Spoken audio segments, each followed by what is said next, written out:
আইজুল গাজীর জমিতে নোনা জল ঢুকিয়ে ভেড়ি করেছিল মুসা, এ নিয়ে মামলা হয়েছিল। এরপর আদালত সেই জমিতে 144 ধারা জারি করে, কিন্তু তারপরেও আদালতের নির্দেশ মানেনি মুসা বলে অভিযোগ। এরপর পুলিশের তরফ থেকে তাকে থানা আসতে বলা হয়, কিন্তু তখনই পুলিশের ওপরে হামলা হয়।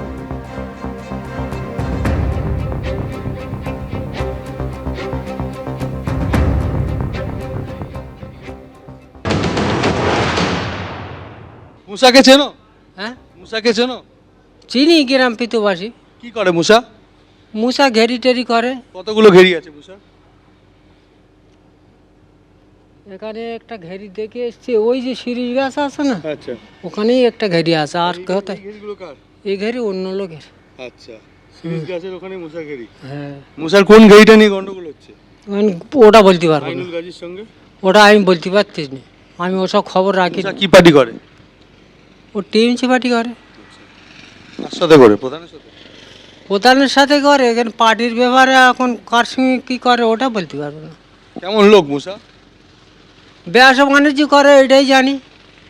ওর একজনের সাথে জমি নিয়ে গন্ডগোল জানো? না, কিছু ধরে নিয়ে গেছে এই জানি। কাকে ধরে নিয়ে গেছে? এই যে এখানে ওই বাড়ি, এই বাড়ির একটা ছেলে নিয়ে গেছে। কেন, কি করেছিল? পুলিশকে মেরেছিল? তো ওরা বলতে পারবো না। পুলিশের গাড়ি ভাঙচুর হচ্ছে, পুলিশকে কারা মারলো? ওই ওদের বাড়ি, গন্ডগোলটা ওদের বাড়ি হয়েছে। কাদের দেখো, বাড়িতে? ওই মুসাদের বাড়ি কি হয়েছে। গন্ডগোল হয়েছে? ওই কি পুলিশের সঙ্গে কি এ করেছে, আচ্ছা, কি করেছে? ওই কোনো কোনো ব্যবহার করেছে, তার জন্য হয়তো ঝগড়াঝাটি হয়েছে, তার জন্য ওই মারামারি করেছে। মুসা কোথায়? কি করে বলবো, মুসা পালিয়ে গেছে। আমি বলতে পারবো না। চেনেন? হ্যাঁ, পাশের বাড়ি থাকে, ওইভাবে চিনি। চেনেন মুসাকে? হ্যাঁ, ওই তো পাশে। কি করে মুসা? ওর ঘেরি আছে, ঘেরি করে। কোন ঘেরি নিয়ে গন্ডগোল হতো? তা বলতে পারবো না। তাই? হ্যাঁ, কোন ঘেরি নিয়ে গন্ডগোলটা তো তা বলতে পারবো না আমরা। আচ্ছা, কালকে কি হয়েছে শুনেছেন? না, আমরা তো এই কাজ করে ছেলেরা কতগুলো ঘেরি আছে? রাতে কতগুলো তা আমি বলতে পারবো না। আমরা খেটে খুটে খাই, কি করে জানবো বলো? তা বলতে পারবো না আমরা কি পার্টি করে। আমরা অত খবর রাখি না। কে রাত্রে শুধু একটা ঝামেলা হচ্ছিল শুনেছি, কিন্তু উঠেনি রাত্রে। হ্যাঁ? শীতের সময় রাত 1টার সময় কে বাইরে গিয়ে শুনবে? কি হয়েছে কি? সেটা তো সম্পূর্ণ জানি না। আচ্ছা, শুনে কি শুনলেন? তাহলে মুসাকে ধরতে গিয়েছে, পুলিশের গাড়ি ভাঙচুর করলো কারা? সেটা আমি কি ছিলাম? রাত্রে হয়েছে ওটা, দিনের বেলা হলে গিয়ে দেখতাম। রাত্রের বিষয়টা তো ওটা জানে না। ইডির পর এবার আক্রান্ত হলো পুলিশ। ঘটনাস্থল ফের সেই সন্দেশখালী। 2 বছর আগে 5ই জানুয়ারি 2024 সালে আপনারা জানেন যে রেশন কেলেঙ্কারি তদন্তে সন্দেশখালীতে গেছিল ইডি এবং সেখানে আক্রমণের মুখে পড়তে হয়েছিল শেখ শাহজাহানের বাহিনীর দ্বারা। সেই ঘটনারই পুনরাবৃত্তি হলো আজ। আরেকটা জানুয়ারিতে পুলিশ গেছিল মুসা মোল্লা তৃণমূল কর্মীকে ধরার জন্য। সেখানে গিয়ে আক্রান্ত হলো পুলিশ, লাঠি বাঁশ দিয়ে পেটানো হলো পুলিশ কর্মীদের, পুলিশের গাড়ি ভাঙচুর চালানো হলো।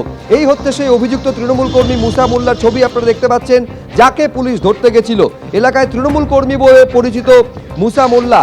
অভিযুক্তকে গাড়ি থেকে নামিয়ে নেওয়ার অভিযোগ মুসা অনুগামীদের বিরুদ্ধে। পুলিশের গাড়িতে ভাঙচুর চালানো হয়েছে, এক অফিসার সহ 6 জন পুলিশ কর্মী জখম হয়েছেন। এই ঘটনায় 9 জনকে গ্রেফতার করেছে পুলিশ। এখন পুলিশ কি জন্য ধরতে গেছিল মুসা মোল্লাকে, তার বিরুদ্ধে অভিযোগ হচ্ছে জোর করে চাষের জমি দখল করে সেখানে নোনা জল ঢুকিয়ে ভেরি তৈরি করা। ঠিক যে অভিযোগ উঠেছিল শেখ শাহজাহানের বিরুদ্ধে, একই অভিযোগ সেই মুসা মোল্লার বিরুদ্ধে। আইজুল গাজীর একটি জমি যেখানে মুসা মোল্লা কাজ করত একটা সময়, 8 বছর আগে এখানে ধান চাষ হতো। সেই ধান চাষ করা জমি জোর করে দখল করে নেয় মুসা বলে অভিযোগ। আর এখানেই নোনা জল ঢুকিয়ে ভেড়ি তৈরি করে সে। আর এই ভেড়ি তৈরি করাকে কেন্দ্র করেই প্রতিবাদ করেন আইজুল গাজী।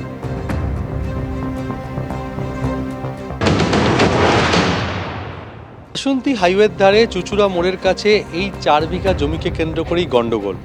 মুসা মোল্লা একসময় এই জমিতেই কাজ করত এবং এখানে ধান চাষ হতো। আমরা রয়েছি ঠিক মুসা মোল্লার বাড়ির পেছনে, যে 4 বিঘা জমি যেখানে এখন ভেড়ি করেছে মুসা মোল্লা। আর এই ভেড়ি তৈরি করাকে কেন্দ্র করে গন্ডগোল। আইজুল গাজী, অর্থাৎ এই আইজুল গাজীর এই জমিতেই মুসা মোল্লা কাজ করতো এক সময়। 8 বছর আগে এখানে ধান চাষ হতো। সেই ধান চাষ করা জমি জোর করে দখল করে নেয় অভিযোগ মুসা মোল্লা এবং এখানে নোনা জল ঢুকিয়ে ভেড়ি তৈরি করে।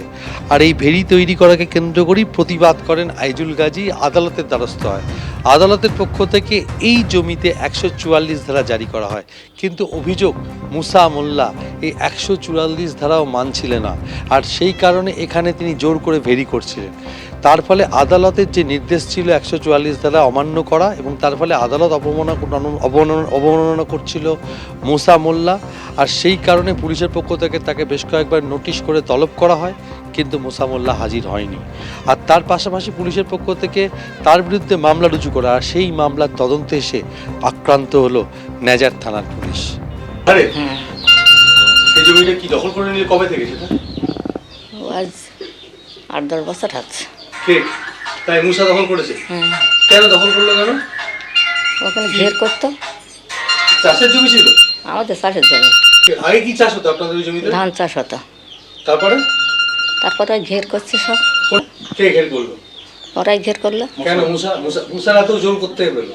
আগে চাষ করতো মশারা তোমাদের জমিতে? তারপরে জমি দখল করে নিল? না, কি পার্টি করে? বাবা আমরা জানি না। মানে এত ক্ষমতা মুসা জোর করে দখল করে গেছে? জোর করে চালাচ্ছে এসবগুলো। তাই ভেরি চালাচ্ছে। আপনাদের তো ক্ষতি হচ্ছিল। হ্যাঁ হচ্ছিল,